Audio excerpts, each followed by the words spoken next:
if I saw another day, all I do is scream into the night. Nothing ever tries to change, even if I want to realize. 'Cause I've been sitting here, same old ways, thinking up about the same mistake. Darling, will you go away? It won't be as simple for you.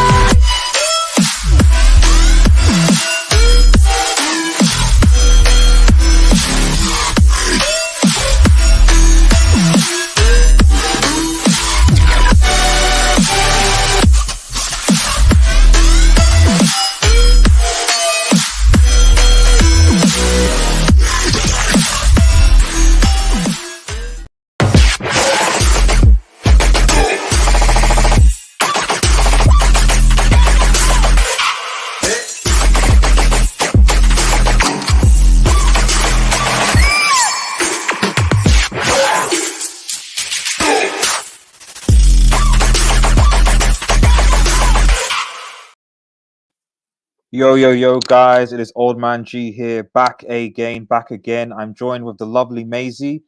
Maisie, how are you doing? I'm very well, thank you. How are you? I'm fine. Thank you so much. And thank you for those who were watching. And thank you for those who tuned in to our stream yesterday. We had quite a lot of people watching that, well, basically just me ranting about how bad United were against Newcastle yesterday. Ironically enough, a lot of rival fans seem to be in the chat. So you take with that as you will. There's a lot of banter being given. But remember, if you're new to the channel, to like, share, and subscribe to Red Devil Studio. Follow us on Twitter and United X, smash the notification button, and so on. And make sure you check out Maisie's channel, Devils United. Link will be in the description. Head over there. We need to get her to 1K subs as well. The quicker, the better. So is it shout out to Niall as well as in the chat, by the way. 1-0 Leicester versus Liverpool. Yeah, the title was over to it's gone. It's as far as I'm concerned, Manchester City are the 2021-2022 Premier League winners. It's over. And big up, mate. I hope you're doing well. Thank you, Chief. Thank you.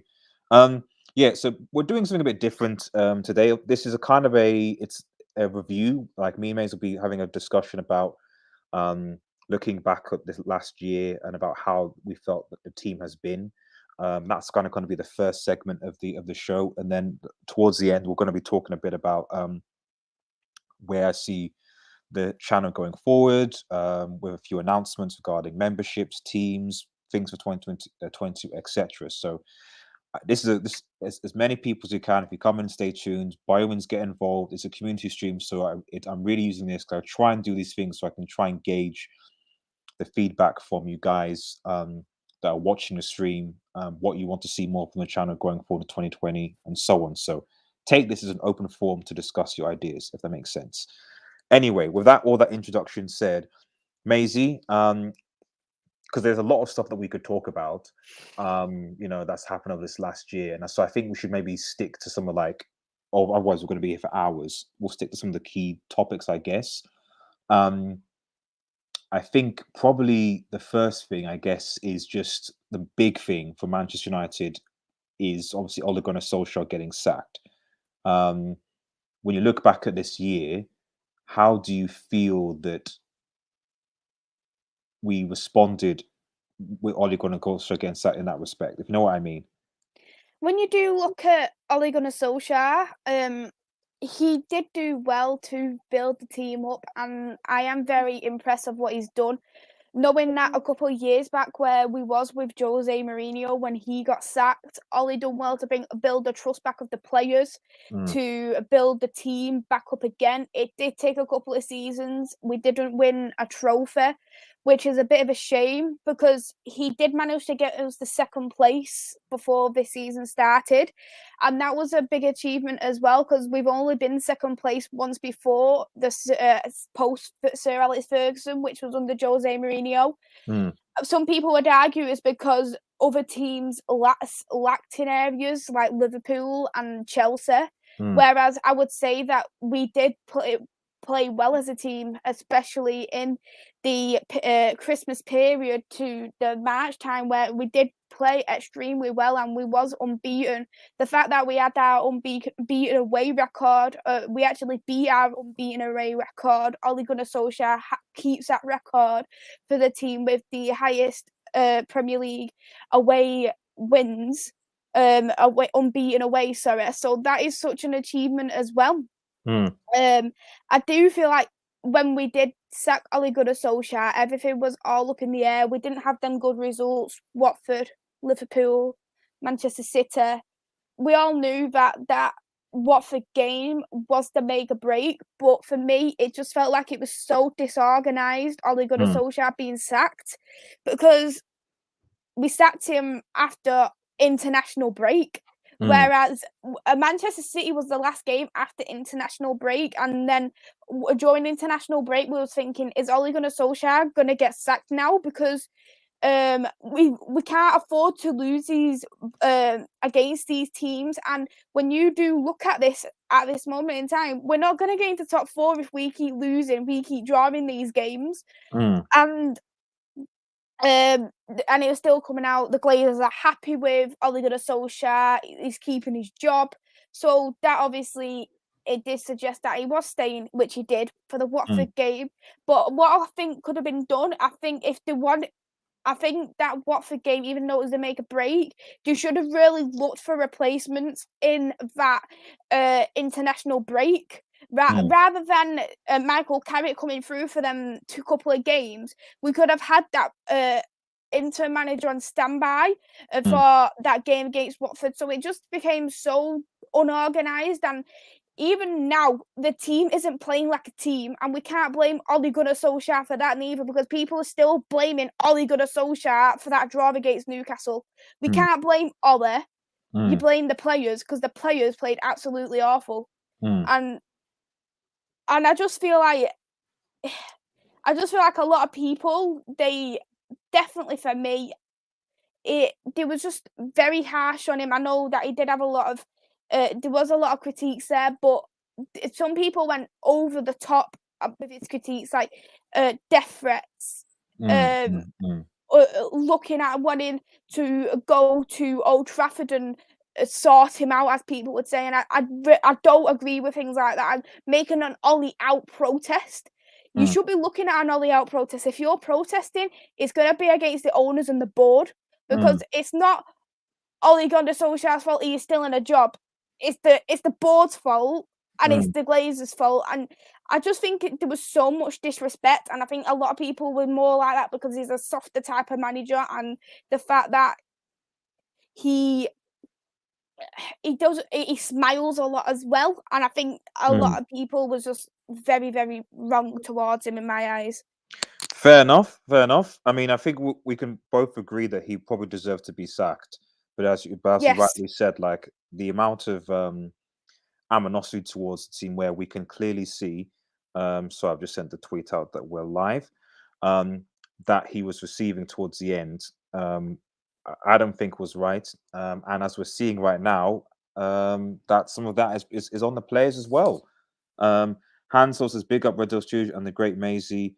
Nasser death threats are wrong, VAR, and sick, and there's no need for that. So let me, because obviously I think we know why Ole Gunnar Solskjaer was sacked. We know, and he's obviously part of that that regime. I want to, I guess, look back at some, because even now, looking back and thinking about the moments, even the best moments around 2021 this year, to be honest, a lot of the moments I can think of are just all negative. I can't think of many positive moments for Manchester United over this year. And if we're talking about a review, I mean, the first thing that comes to my mind was this, losing to Villarreal.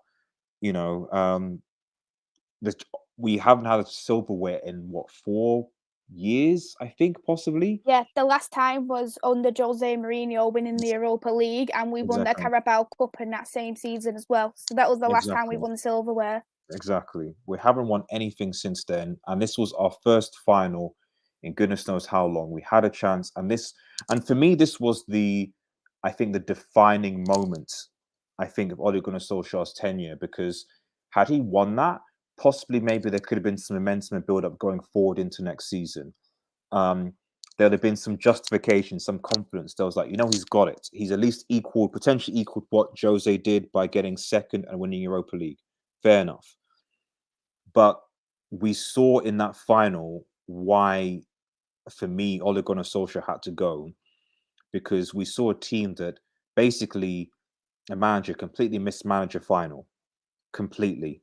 11. We didn't have a man sent off. We had 11 players. We couldn't break down, and we decided to stick with the same 11 players, despite the fact that, in particular, Rashford, I remember particularly being really bad. Yes. We're just all woeful. Cavani, I think we conceded 1-0. Cavani, standard, getting our equalizer to help to bail us out. And we made really no real changes to try and give us any impetus. And when you're thinking, okay, we're getting to a penalty shootout, De Gea is not the best goalkeeper for penalties. He doesn't make the change, and we lose it. So that whole thing was completely mismanaged. And I don't know what you think about Maisie. But like for me, that was basically the end. I think, for Ollie, because I don't think psychologically the players really recovered from that. For me, I was very angry with that Europa League loss. There was faults for both the managers and the players for me, because you look at Rashford, who gave the ball so cheaply away. You look at Bruno Fernandes, he was ghosting. The only players who I could look at was a standout player was mctominay and Cavani. They were the only two players what I would say was them standout players in that Villarreal loss. I don't agree that we had to wait 105 minutes for a substitute, because I was literally calling after half an hour, screaming at my TV, we better get Rashford off, we better get Rashford off, we better get Rashford off. But instead, he played the full 90, the full extra time, and he took a penalty.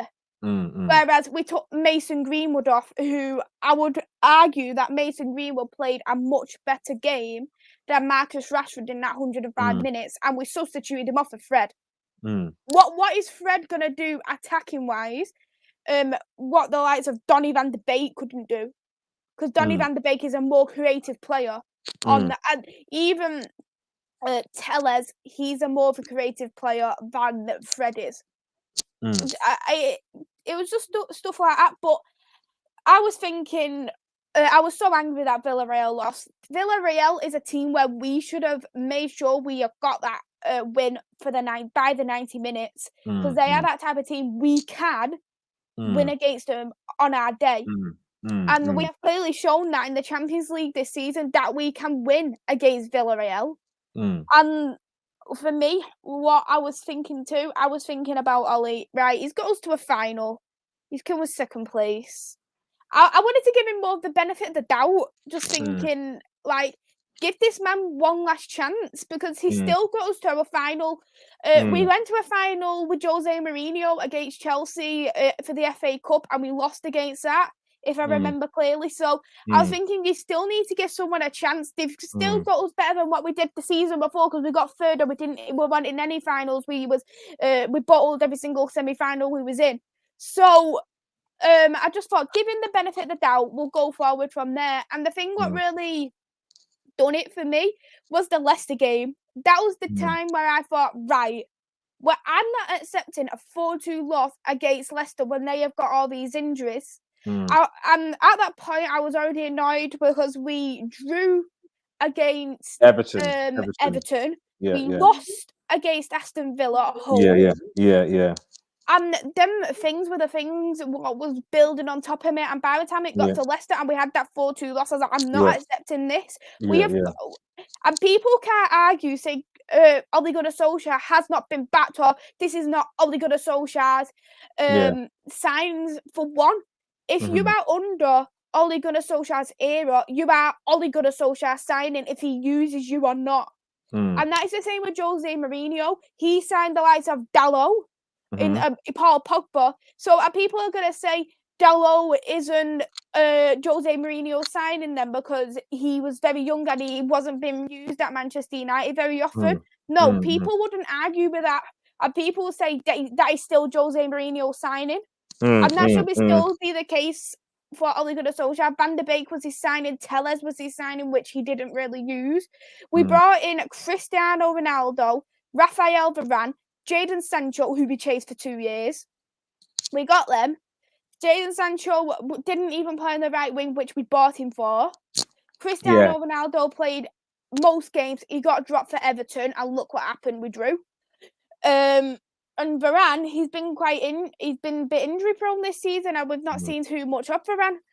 But what I have seen of Varane, I was very impressed, and I've really liked the look of Varane. He's been an excellent player under Ole Gunnar Solskjaer. But for me, I think there's a difference between building a team and taking a team to a next step forward, because some managers can build a team, but then can't take it to the next step forward. Whereas managers like Pep Guardiola are better off taking teams to what are already built or near enough built, and then they can take the team to the next step forward. And I think that was the downfall of Ole. I think there was so many egos at the club, and the expectation of the fans have picked up dramatically.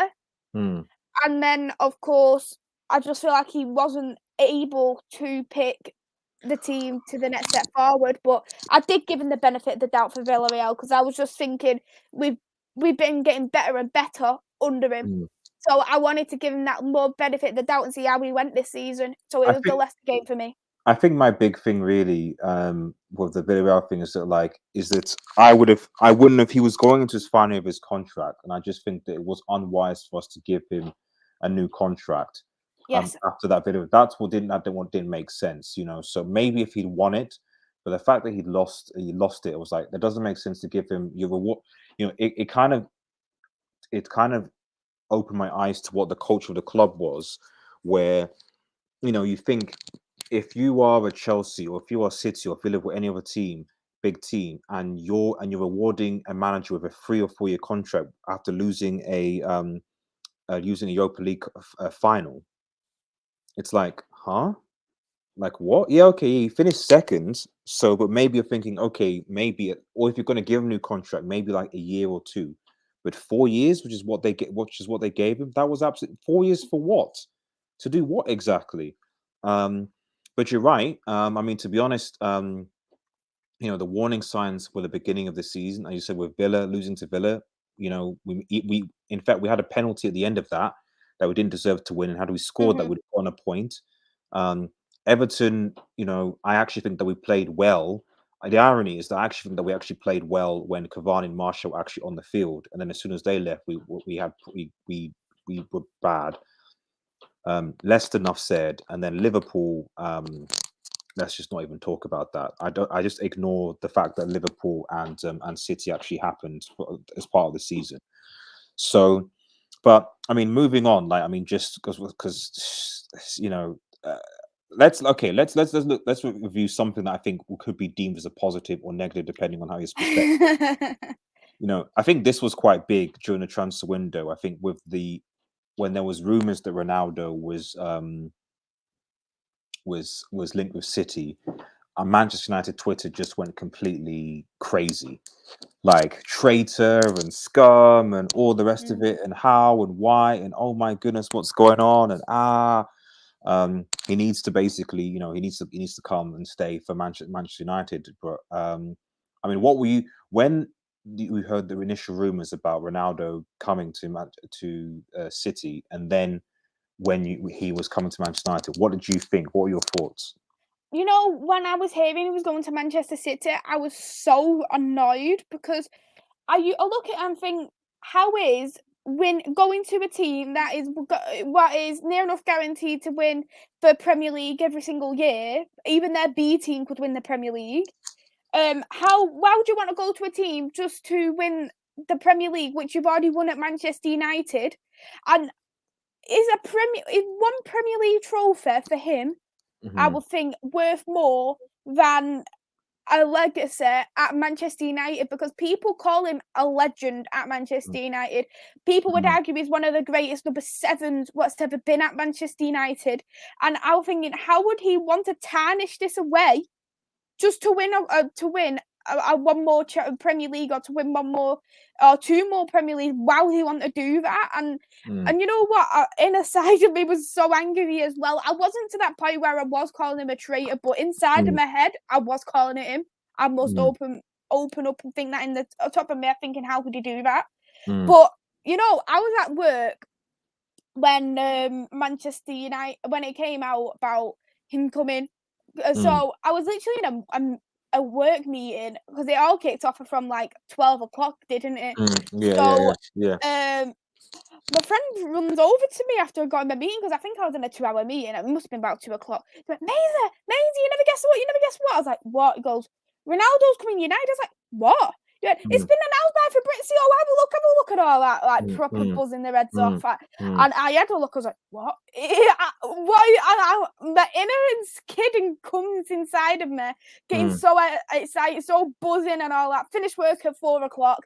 Got home, and then I seen on Sky Sports News, Cristiano Ronaldo signs for Manchester United, and I couldn't believe it. My inner child was inside of me. I felt like I had a candy rush all over again. It was just absolutely incredible, and I would definitely see that as a positive. And you know what, right? I was more excited. I know a lot of people will probably disagree me on this, but I was actually more excited for Varane signing for Manchester United than Cristiano Ronaldo. Okay. And the reason for that is because I've liked Varane for so long, and my dream, ever since I was younger, was either a Ramos or Varane to come to Manchester United to pair up as a centre-back.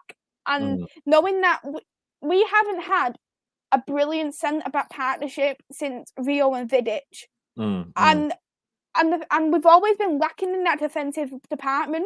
And that was the thing what excited me the most. The Champions League Raphael Varane is at Manchester United, and even that, both him and Ronaldo in the same team at Manchester United, I still can't believe it to this day sometimes. No, fair enough. And like I said, bring up Niall's comment. Man. City fans, I remember rubbing their lips, thinking it was done. And then Sir Alex Ferguson, obviously, with a twist of fate, basically said, no, amongst other things. I'm assuming that was part of it as well. So, but, you know, I think, like I said, that was, I mean, you could make a case that was probably the only time I can think of anyway, this year where United fans were buzzing, you know, to get Ronaldo to coming back to Manchester United, even though there was a question mark as to whether he was necessarily needed. But, you know, I can't remember a time when the United fan base, the United culture was so joined together by seeing the hype around Ronaldo just almost coming back to Old Trafford. But outside of that, it's just, unfortunately, it's just a lot of painful memories. I mean, like I said, the Villarreal thing. I mean, do I have what else did I have? Obviously, this was before Ronaldo, and I mean, this is a question. I mean, because I think that when I'm trying to remember when the Glazers out thing really kind of, I mean, it was back in the European Super League when exactly. that came out. So that was and if I'm thinking correctly, I feel like it was around April. But I'm gonna check on that, but I feel like it was around April time. So we almost had it multiple times this year, because we had it, as you said, with the Super League and various things. I mean, that was in fact, that could be a topic in and of itself, with like what happened with basically Ed Woodward and Fiorentina Perez and various things, trying to set things up. I try and play a bit of devil's advocate with the so I'm just getting some water, with the whole thing, and saying that that I didn't necessarily have I didn't necessarily have a problem with the concept of the Super League, but some of the things that were attached to it, like, you know, it was going to be a closed league, for example. You weren't able to be point, all those things are like, okay, that's a bit dodgy. But something to rival, at least in my opinion, the corrupt UEFA and FIFA organizations, as we've seen this year, when they wanted to get Messi and Ronaldo to play against each other. I have no problem with that, you know, but you know, it just seems to be that this year there seems to be a lot of And by the way, for those watching in the comments, get your thoughts in how would you rate the year for Manchester United this year? And what are your thoughts on the gone year? There was a lot of Glazers out stuff, and did it really achieve anything? I know a lot of people told me that the reason what they felt that it achieved something because United bought Sancho, they bought Varane, they bought Ronaldo back, and so they listened. But the way I sort of saw it was that if you really think about the nature of those signings, Ronaldo, we weren't anticipating signing Ronaldo. He just decided, I want to leave Juventus. If he didn't, we wouldn't have got him. Varane, we signed him because no one else really was in for him, because I think PSG got Ramos, and no one else really needed a centre back. And he didn't want to sign a contract And he didn't want to extension sign at the club. Exactly. So if he decides he wants to sign a contract extension, he's at Madrid. And then Sancho, basically, we've been pursuing him for 2 years, and we basically were just able to get him on the cheap, which was a win for Manchester United of 75 million. So really, when you look at the transfer business, like, was that really, because of Glazers out or Glazer pressure, or was it just that those deals were actually quite straightforward to do? If you understand what I'm saying, Maisie. Yeah, I checked when the European Super League was, and it was in April, and that definitely did reunite the fans in a kind of way, because we was thinking, like, how could you go and set this up? You're setting this up for money, and it's just an absolute disgusting, corruptive league to bring. You look at it and you think, I know a lot of people would disagree with this, but if this is a European Super League for the best teams in Europe, why is Manchester United in it if we have not won the Premier League since 2013? Why is Arsenal in it when they've not won the Premier League since 24? Why is Tottenham in it? Because when have they ever won the Premier League? Why is you can tell why Barcelona and Real Madrid in it, because they're in so much debt. Barcelona's in £1 billion debt.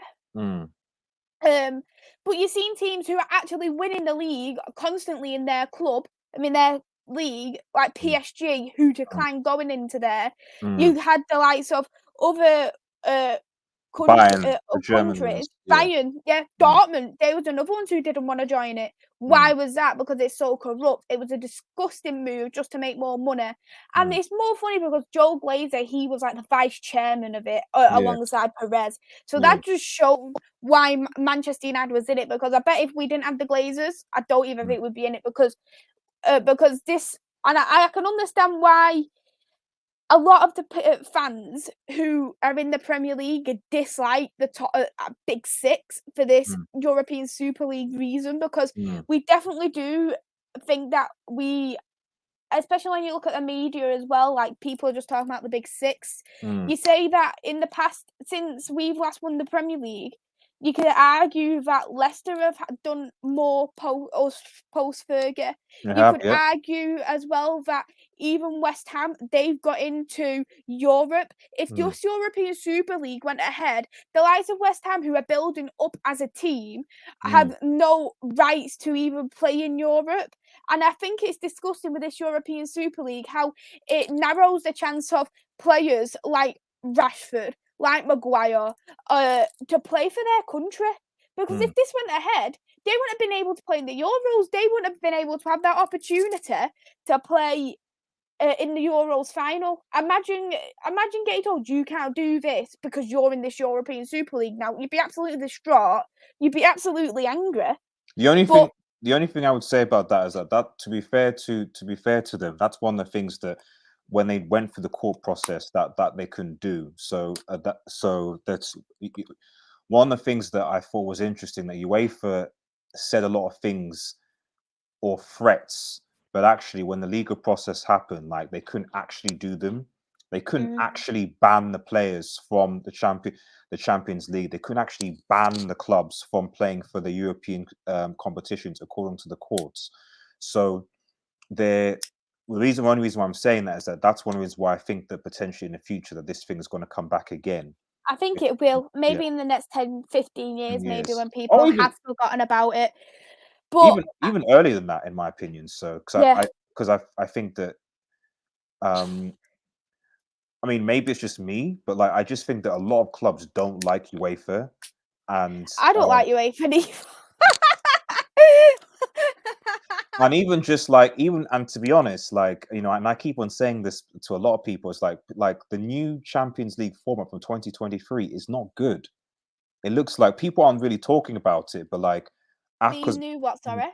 the new Champions League format. Oh yeah, because they've got a new format, hasn't they? Exactly in But 2023. Like it looks like it's if anything, like it's much like the Super League. It was changed for money because people want to see more games. So the whole reason why they've changed scrap the group stages and they only have the league is because they want, say, United. So instead of United playing 3 games, United are now going to play 6 games. United are now going to play 9 games against completely different opposition, and then in that one league, based on your points and your coefficient, you will then be seeded for the next. It's just not. yeah. It's just nonsense, But they didn't consult anyone. They didn't ask any fans. They didn't say should we do it or not. I just like I don't like the Super League, what they try to do, but I just hate the fact that like the alternative is just UEFA, who also just don't really care either and just do what is they want to do without speaking to the fans. Does that make sense? Yeah, as I was gonna say, in terms of the fans' protest, I was really happy about that because it did show that bit of a stance, and I think that's why we did go ahead in terms of this transfer window. But I would argue as well that I do love seeing Cristiano Ronaldo, but a part of me does feel like the Glazers bought him for a franchise reason. So they can make money on their shirts. They can put more money. They can get more money from the club because you look at this. How many people who support Manchester United would buy a Cristiano Ronaldo shirt from the megastore if there's a game day? When he's signed, how many people do you really think would do that? And I can imagine near enough every single fan who could afford a shirt with someone on the back, they would guarantee to have Cristiano Ronaldo on the back of the shirt. And the fact they've got their own Cristiano Ronaldo range in the megastore says it all. And for me, it just looks like it's been more of a franchise reason. But there's been a lot of very silly fans who would say that they want to give the Glazers the benefit of the doubt because they have brought in Cristiano Ronaldo and Varane. No. If people could see, they have blindfolded us. So buying these world-class people, as much as I have loved seeing these world-class people, I will hold my hand up. I've loved absolutely seeing Varane in red. I absolutely love seeing Ronaldo back at the club. I love and seeing Jadon Sancho as a red. I absolutely love that. But they have clearly bought these players just to blindfold us, and I think in the sly, they're going to bring this European Super League back. And yeah, who's to say, even though we are out of this European Super League, who's to say Joe Glazer isn't working on this in the side because he has pulled the club out? Just because he's pulled the club out doesn't mean he's arranging these little calls to Perez from Real Madrid saying, oh, do you want to still talk about this for the next 5 years, and then we'll bring it about a little bit more quietly, so people don't notice it. So doing this bit of a protest again. No, I agree, Maisie. I agree. It's actually kind of depressing looking over 2021. It's actually I want to the point where you want to look back at the year and be like, oh, that was a fond memory for Manchester United. Oh, that was fun. Oh, I really like that. Like other teams, but now you're just thinking that was crap.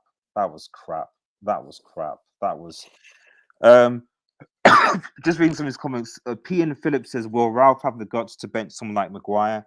I don't think so. He's the captain. I agree. I think the only way he will get dropped is if he gets stripped of that captain's armband, and I think he won't get dropped. He won't get that captain's armband stripped off him because I think it's too much disruption now. So I think he's just going to leave it till at least the end of the season. New manager take it off him, probably, fingers crossed.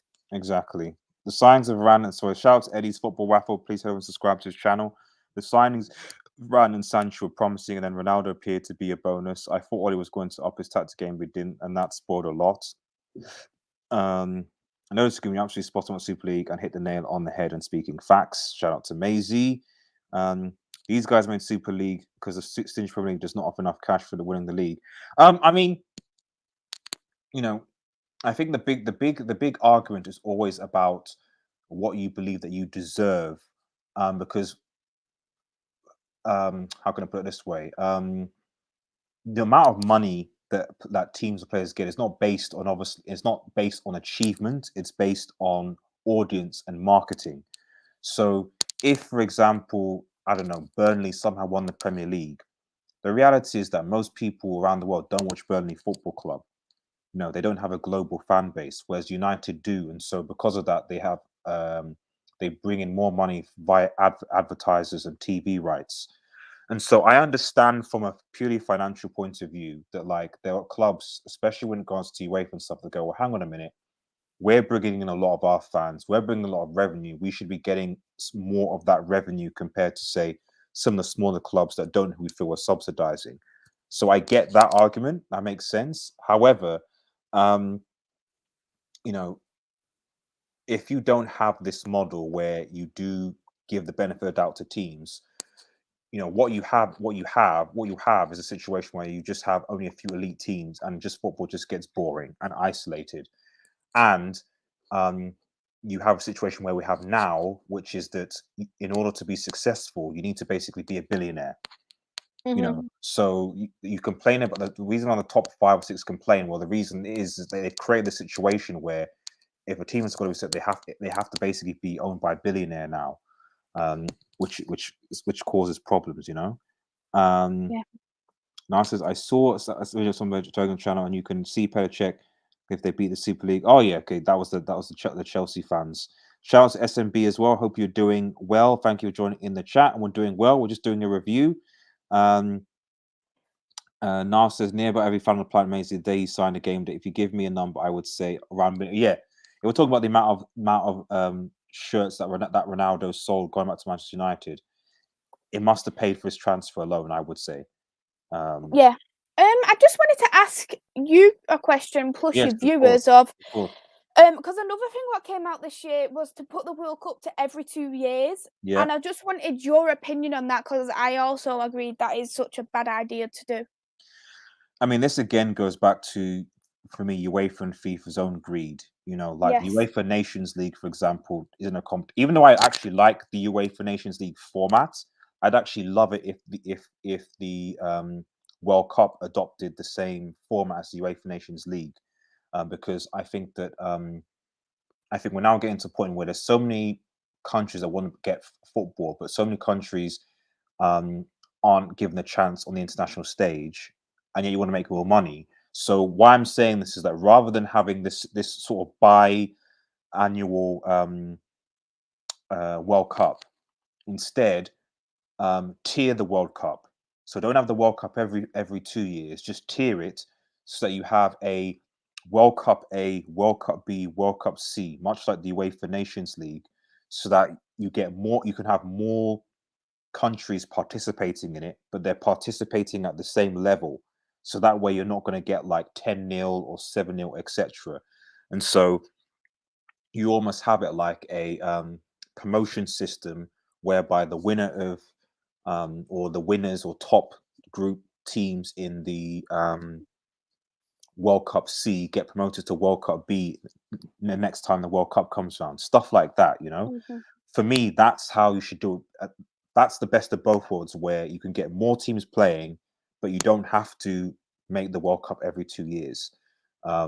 Every 2 years, there's too much football. I don't know where they can fit. They'll be able to fit a World Cup every 2 years on top of all the games they have, if that makes sense. Say, for example, they done the World Cup every 2 years, and then, of course, they've got the Euros then every 4 years. Where is the Nations League going to be? Because we obviously have a Nations League. Where's that going to play? And then it's like every 3 years out of 4 for there's going to be international competition. And then you look at that, it's mostly in the summer. So this is when the players are off duty then, and then they Mm. have that little bit of a rest ready for the following season. It's going Mm. to cause fatigue. It's going to Mm. cause more injuries. Mm. There's some people who get injured during international break, during World Cup, Euros, blah blah blah, and then they could be out for a very long time. Mm. And I would always prioritise club football over international football. As much as I would love to see England win a cup, because I haven't, in my lifetime, I've never seen England lift a trophy. As Mm. much as I would love to see that, you would always prioritise club football, and so should the players prioritise their club football over international. Mm. No, that's fair. That's fair. Delpa says, "Congratulations to Pep, 4 titles in 5 years, half a decade domination." Yeah, I mean, it's kind of over now. Imagine if they got the European Super League, would they dominate it then? Yeah. No, I suspect they wouldn't, or maybe Madrid would. But yeah, Pep is 4 titles over 5 years. Because basically Liverpool were the only team to really split it, wasn't it? And they won And 2 back to Chelsea back. did under Conte. Yeah, so it was So Chelsea won under Conte, then Pep won it 2 years in a Has row, and Liverpool Jose won Mourinho this. won it post Fergie as well, if I remember clearly. Yeah, he At won. Chelsea. Yeah, he won it in that was the season before Leicester City won the league. Yeah. So it was Chelsea, then Leicester, then Chelsea under Conte again. Then I think Yeah. two Pep titles, then Liverpool, and then obviously Pep won it last year, and most likely will win it again this year. The main thing though is that he doesn't win the Champions League. That's the main thing, really. So I don't care how many titles City get, because they're never going to reach United's titles. But as long as he doesn't win the Champions League, or City win the Champions League, it's irrelevant to me. So because If that's the case, we still have 2 more Champions Leagues than them anyway. we do, Just but I think mean, it that way. the agenda, just that, like, is I that the still league? don't want it. Yeah, I mean, I would say so. I mean, I think that puts them probably about 6 points behind. I think they would be 6 points behind City now. So now they're losing. They're 6 points behind. So it's not looking good at all for Liverpool. But if I remember clearly, they still have a game in hand, if I'm correct, because of the Leeds game got postponed, if I'm right. Oh, right, okay. So they might have a game in hand. Okay. So it could be still 3 points, and then Yeah. Man City, they always have an unbeaten run round this time. So we just have to see how it goes on. But if you look at the table, Liverpool have drew 3 more games than Manchester City, and Liverpool drew them games where they shouldn't have necessarily drew it, like Chelsea with the 10 men and Brentford for another one. They're the kind of games where you had expected Liverpool to win. Yeah, no, exactly.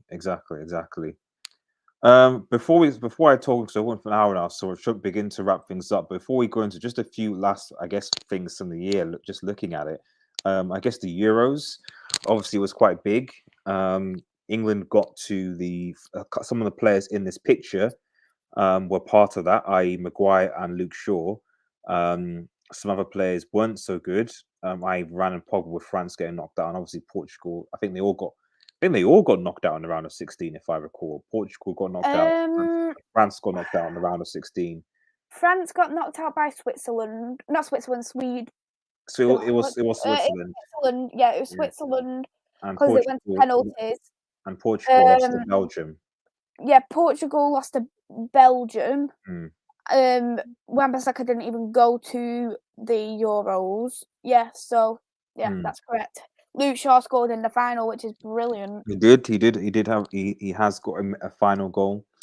And then for some reason after that, he's just been bad. I don't know why. Some of these players have just been bad after the Euros. But I mean, what were your kind of thoughts on just the Euros, and just how I guess we're England to England. So if you want to talk about England, we can. So, but just I guess how. Well, okay. What I'll do is we'll talk about it from a Manchester United perspective. Like, how do you feel the Manchester United players played in the Euros, or how you felt that they played in the Euros? If you look at England in particular, the Manchester United players, they played absolutely brilliant. Luke Shaw, it was his best ever season at Manchester United, coming into a brilliant game at Wembley. I think he only wasn't played for one game, and when Trippier was played as a left back. And then apart from that, Luke Shaw started every single game for England. I think what helped us, though, was the fact that we played the majority of our games at Wembley, so we still had that home advantage.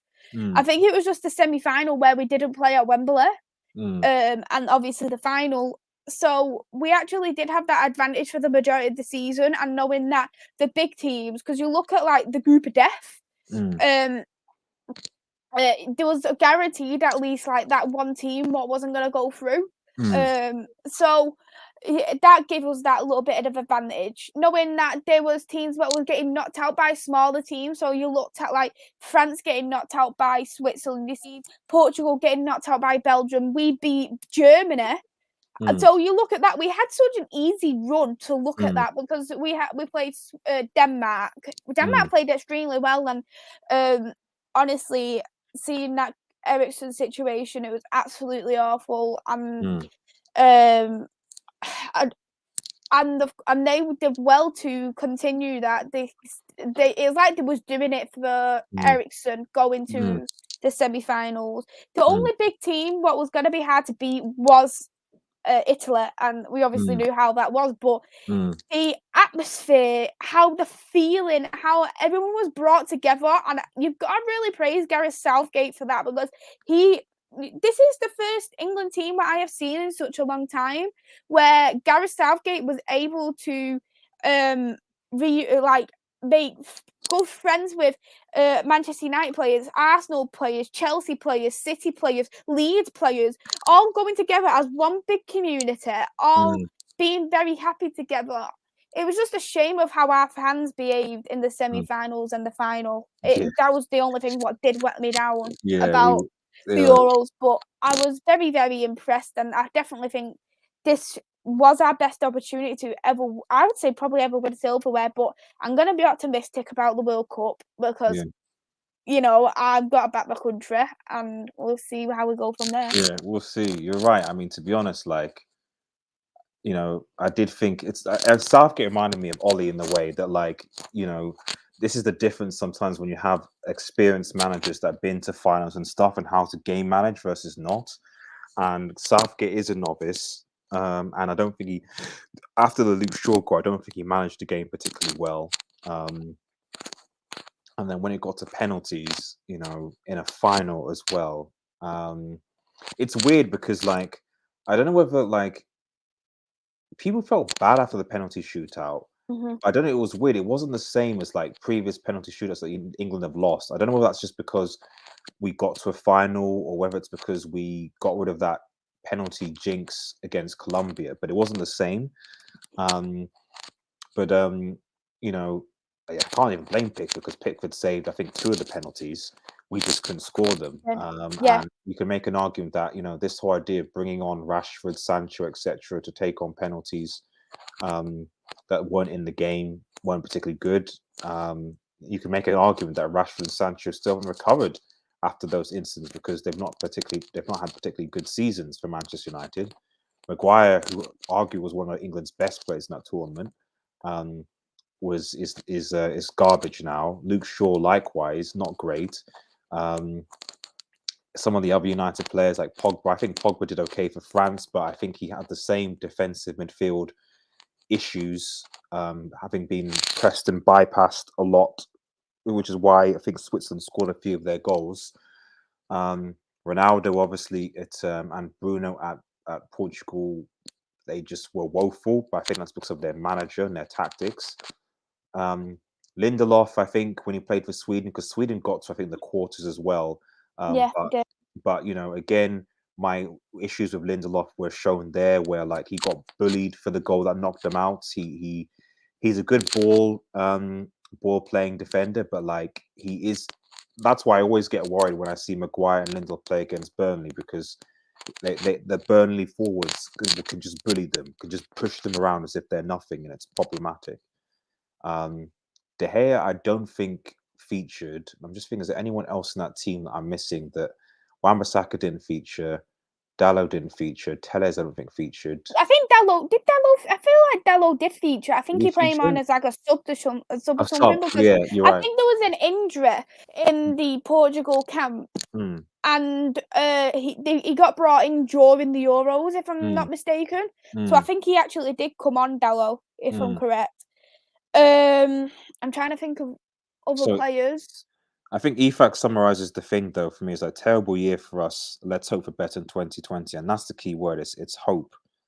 It really is hope at this point because I'm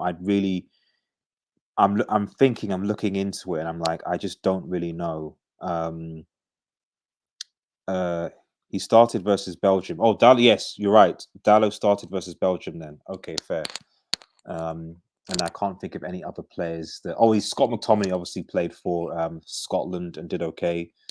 Fred did reasonable for Brazil at the Copper. Just thinking of other ones. Varane, oh yeah, Varane obviously was, although he wasn't at the club at They the conceded so quite a lot they though, conceded quite a lot France. of goals. So he wasn't particularly good if you No, look at that aspect. no. I think that's everyone covered that I can think of. Yeah. That's key. That's at least played in Europe anyway. Hope FC. Scotland were, oh yeah, because now Scotland won lucky of the year. As main thing for us was about getting there. Yeah, I mean, and to be honest, like Scotland are in the World Cup qualifiers, if I recall. They're in the World Cup playoffs, sorry. So if they can get through to the playoffs, then I mean, and they can get to their first World Cup for a while, then that's fair. That's fair. Right. Okay. So before we just round up review and stuff like that, I obviously want, as I said at the start, I want to talk a bit about, and we've got a few people here, a bit about the future of this channel kind of going forward, a few announcements and stuff like that as well, and just a bit of reflection on the whole thing. So I've done this kind of for almost over 2 years now. And it's been a journey. I think I started over when just before the bug kind of happened, and just when fan channels were starting to really kind of kick off before lockdown, when people had more time. But I've been busy doing here and there. I'm a busy medic, so to having time to do things, I'm still doing this channel pretty much by myself. Where I know a lot of channels, certainly all the bigger channels, they often have teams that work together, that edit, that stream, and they do different things. So I kind of did this sort of community sort of channel. Sort of part of this was to say, listen, get your thoughts on what you want to see. So if you're listening in the comments, and obviously Maisie can give me feedback as well in terms of what you guys want to see from the channel going forward to 2020. The few things that I'm going to be looking at. I think the first thing is that I'm going to be revamping. Oh, I got my thing. Yeah, I'm going to be revamping the channel membership system. So we've got a new channel member in Chainsaw coming in. So I'm going to be doing a few tweaks to the membership system, and make you guys aware of actually what it means to become a member of Red Devil Studio. The most important difference, really, if you want to be a member, is to support the channel, support the stream. Because ideally, I'd like to do this, more often than I'm doing, maybe even full time. Who knows? Depends how big you get. But the main thing with channel memberships that I want to implement from next is that I do want to make more exclusive content for channel members. That specifically is member-only live streams, Q&As, specific videos discussing player comparisons. So I actually have a versus series called Red Devil Battles, where I compare and contrast different players from different eras to Manchester United, or maybe the same era. And so that will be something that'll be exclusive to members, where you can pit two players together, and I'll be posting videos specifically regarding Manchester United players, or maybe other players. For example, let's say, I don't know, Rashford versus Martinelli or something like that. So that's something that'll be exclusive for members as well. Member only emojis, and then hopefully getting some specific merch as well. I'll be trying to set up the merch stuff within the first quarter of the year. And so if you are a member, you'll be able to get like some free merch as part of the channel as well. It might be a mug, it might be a badge, just something to say, just thank you for sort of supporting the channel. So that's coming from a membership point of view. So that's number one. The second thing that we're going forward is actually ideally, and that's one reason why Maisie's here, but ideally, I'm trying to establish like a team. A team for Red Devil Studio going forward, where like I'm not necessarily having to do like, you're not having to see my face all the time, maybe get bored of me all the time, and to get some more diversity to the channel, and just different opinions, you know. So, and Maisie has been like really, really good these last few weeks on the Top 10 United show on this channel. She's got a really, really good insight. She's got her own channel as well, which I know she's very busy with. And so, but even if it's just a bit of time, and if anyone is watching who wants to get involved, to be part of the Red Devil Studio team, if you want to come onto the show, do interviews, I want to try and, because ultimately, if there's only one of you, there's only a limited amount of content that you can produce. But when there's multiple people, then you can produce more content. And ideally, what I want to see is I want to do watch-alongs, I want to do live streams, I want to do match analysis, tactical breakdowns. But you can't do that if you're just one person and you're also busy with work and stuff. So ideally, I basically open invitations. Maisie hopefully will be part of the Red Devil Studio team going forward. So, and we've already got a grid show going forward, called Top 10 United Players Weekly, and we'll be having some other shows as well. But if you are watching, if you want to get involved, please do send me a DM, comment on the video, or send me a DM on Twitter. I think there's another guy called MTFC Admiral who wants to be involved as well. So hopefully, fingers crossed, by the beginning of January, I'll have a kind of a clear idea as to who's on the team, what we're going to sort of deliver, and then going forward, I want to at least to have a relatively structured week or plan, so that you guys, because right now my streaming and my videos are quite sporadic. There's no real time. It just really depends on my availability and matches and stuff.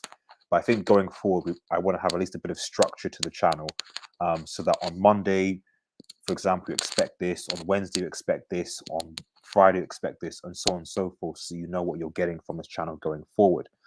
Now, if anyone has any questions, please let me know. Let me know if you have any questions about it. Angus says, make sure that you subscribe. If not, guys, I'm loving the ideas. Big up, looking forward to it. Thank you very much.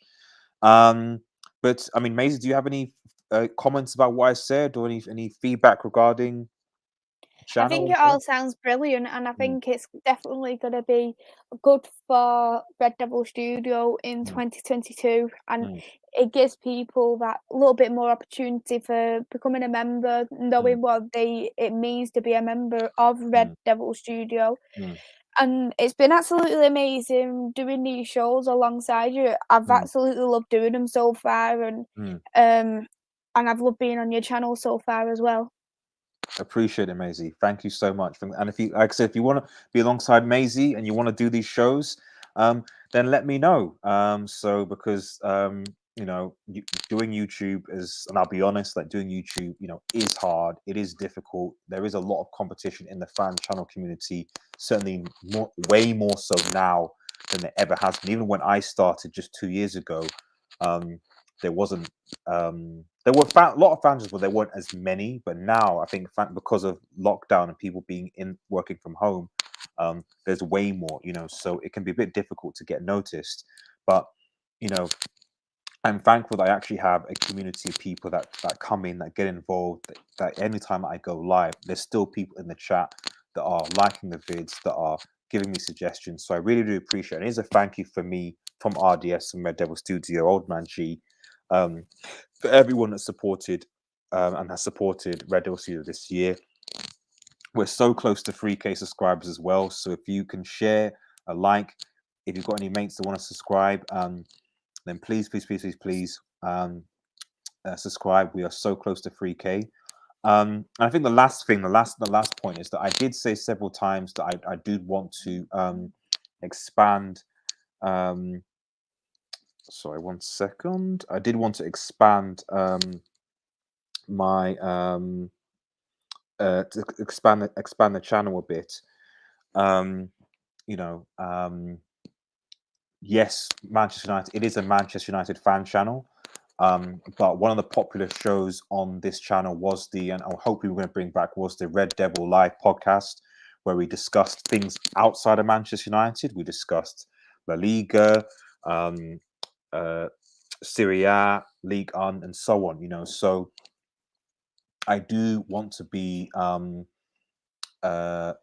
I do want to have a section of this channel where we do focus on the latest news, maybe watch alongs around other teams. But depending on how big the team is, we might investigate that. But that might be something that you guys might see going into this year as well. If you see, for example, a discussion around Mbappe's transfer to Madrid, that's just us giving our perspective, our take on that. It's still going to be a United channel, but the way that I see football channels trending more towards, I think the more open you are, the more likely you are to bring in a new audience, and the more popular you're going to sort of become. So we are United channel, but I'm going to be beginning to try and open up the channel so that we eventually become like a football channel that has a Manchester United bias, as opposed to just a Manchester United content only channel.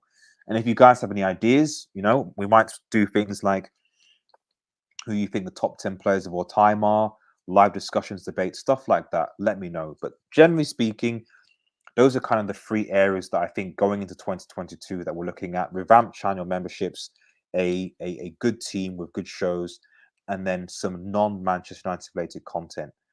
So hopefully everyone understands that. And Noah says, does this cost money to join, mate? Is there a way that you can join for free as it asks you for your bank details? It does. Unfortunately, it does. It's membership. Channel membership is like it's just basically like a financial contribution to show some support for the channel. But I'm not forcing you. If you don't want to be a member from that point of view, it's fine. I generally appreciate when people just like and comment on the videos, to be honest, because that helps with the YouTube algorithm as well. So if you can't become a member of the channel, I appreciate you liking, subscribing, and commenting on the videos and sharing the love. That means a lot to me as well. Maisie, do you have any final thoughts or anything? Or Everything sounds great with me, and I'm just looking forward to it. Cool. Well, guys, we've been streaming for more than an hour. I appreciate it. Really stay tuned. Make sure you look at the community tab. I'll be posting a lot of these updates on the community tab. Remember, if you're new to the channel, like, share, and subscribe to Red Devil Studio. Follow us on Twitter, United X. As AFAC has said, 2021 has been very difficult for Manchester United fans. But there's always a glimmer of hope. Fingers crossed that things get better in 2022. Fingers crossed. Take care, everyone, and cheers.